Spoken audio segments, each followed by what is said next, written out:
In today's video, I'm going to teach you how to remove myshopify.com from your store URL.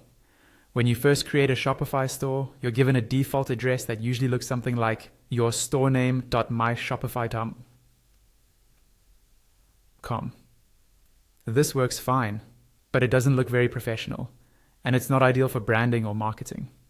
To fix that, you'll want your own custom domain, like yourstorename.com, and set it up so customers see that instead of the myshopify.com version. Let's walk through exactly how to do this, step by step. First, go to your Shopify dashboard and log into your store's admin area. This is the main backend where you manage everything, from products to orders. Make sure you're on the home screen of your admin. That's where we'll start. Once you're in the dashboard, look for the settings option. On desktop, you'll usually find this at the bottom left-hand corner of the admin page. Go ahead and click on settings.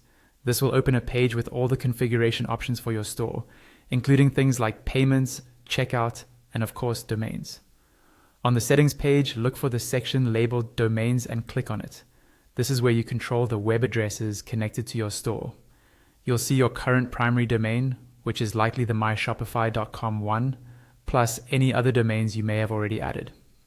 To change that and get rid of myshopify.com from the URL your customers see, you'll need a custom domain. Shopify makes this easy by letting you buy one directly through their platform. On the domains page, click on the option that says Buy New Domain. Shopify will now let you search for domain names. Type in the name you want, and it will show you what's available, along with different extensions like .com, .net, or .store.